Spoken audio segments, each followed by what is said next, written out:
did you come to write this book? Well, I kind of stumbled into writing this book because I had 5 kids at the time, and frankly, I was frustrated with these tantrums and these behavioral issues that would happen after screen time. So the screen timer would go off and the kids would melt down. And my husband and I were noticing this as a problem for a while. What we didn't appreciate was that the screens were having an impact on them around the clock.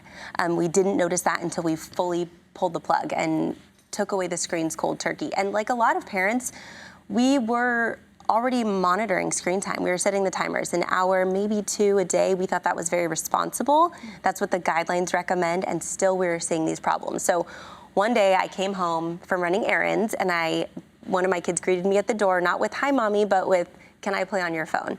And that was it for me. I called my husband at work and I said, "We need to take a break. We're unplugging all of it."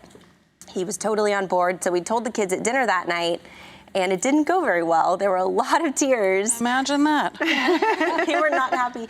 And so it was one of those parenting experiences where on the outside, you're like, "No, this is what we're doing. We love you. It's not a punishment, but we're gonna try this thing." But on the inside, I was really stressed out thinking, what have I done? Am I signing up for a week of these meltdowns, for 2 weeks of these meltdowns?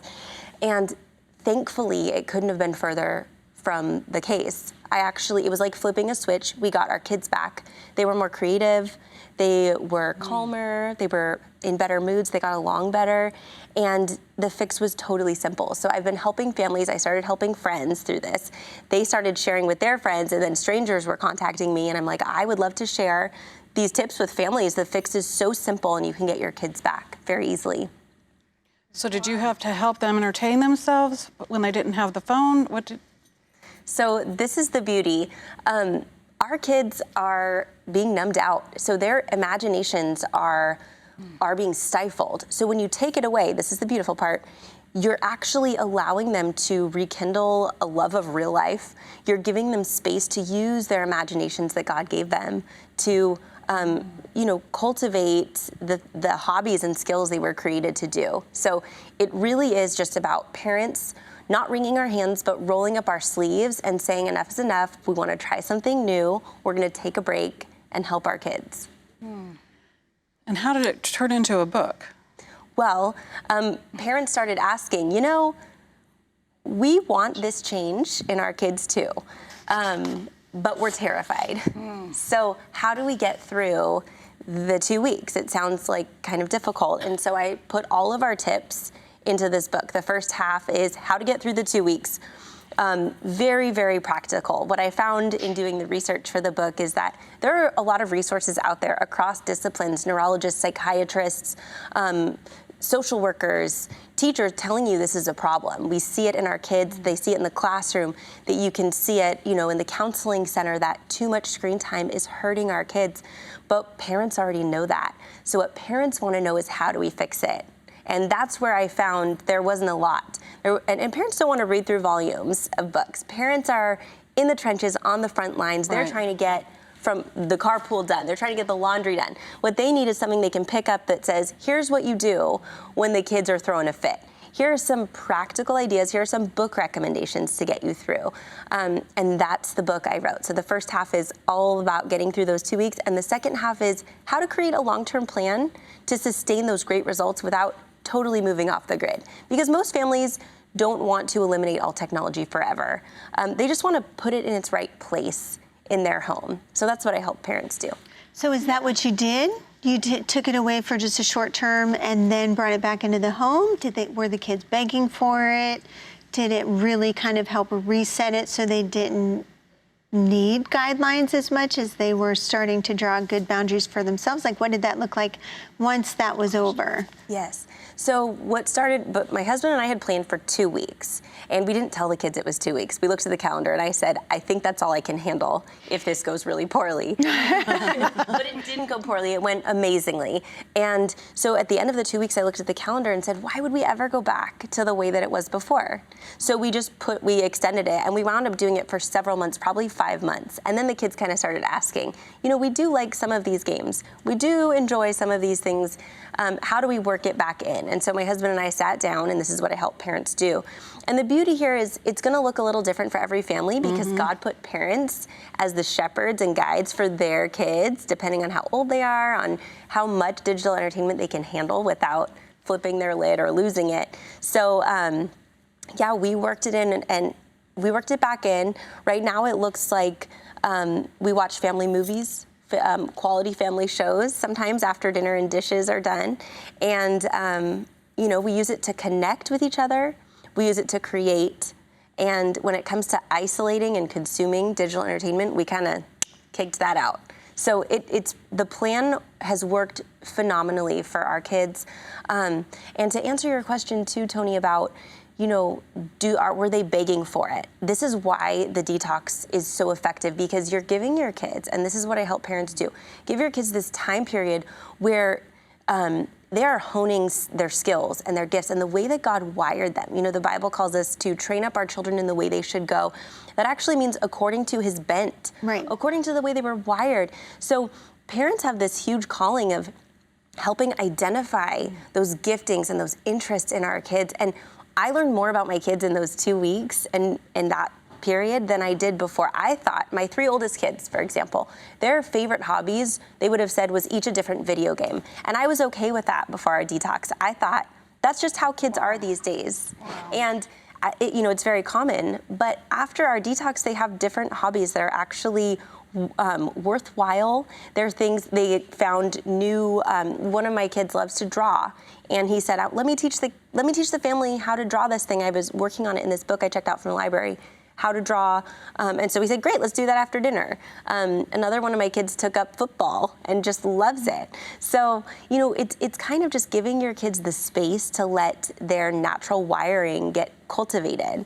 And so often as parents, we're scared because we're looking left and right and we're seeing, what are they doing over there? What are my friends' parents, what are my kids' friends' parents doing?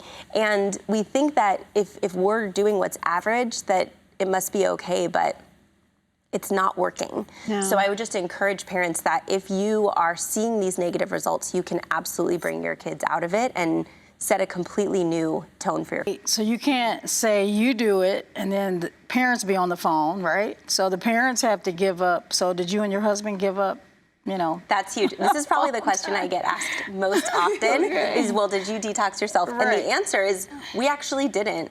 Our kids were 10 and under when we did our detox. We were mindful, you know, especially as our kids get older, what we do has a lot more impact on our kids than what we tell them to do.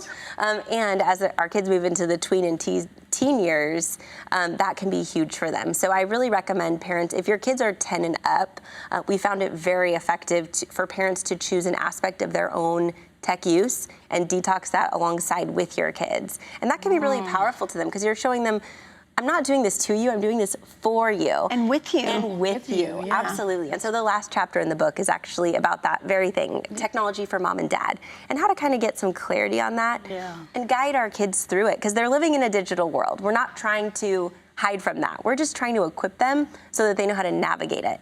Yeah, and put it in its proper place. Exactly. I think we just abuse it, you know, so many levels. It's almost like entertainment, right? So it just took the place of entertainment, and then your kids wasn't able to think like creatively and that kind of thing. I mean, I struggle with that sometimes, so I get it. I mean, sometimes you got to turn off all the, you know, turn off the TVs, put the phone down, and just quiet. Absolutely. It's so hard to do that. Because people say, well, this is what I do to come down after work or to have like that mindless moment. But I find the title of the book very interesting because you call it a detox. And you usually don't have to detox something that you're not addicted to. So can you speak to the addiction and kind of what that does to the brain? Because it's not even just kids that are getting addicted, it's adults that are like addicted, and it actually chemically changes the brain. Yep, you're spot on. There's actually science to support this.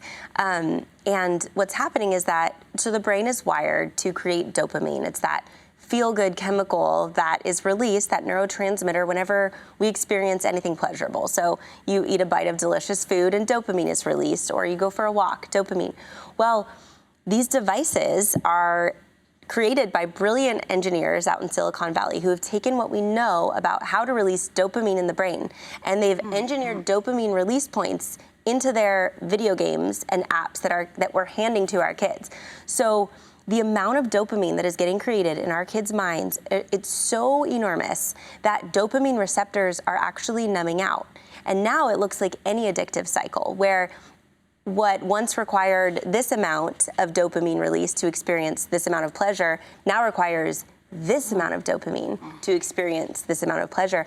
And real life fun just cannot compete with the amount of dopamine release from here. So that's the other component to this, is it's not entirely our kids' fault when they are melting down. When the timer dings and your kid has a meltdown, or your grandchild has a meltdown, you're watching a dopamine crash in real time.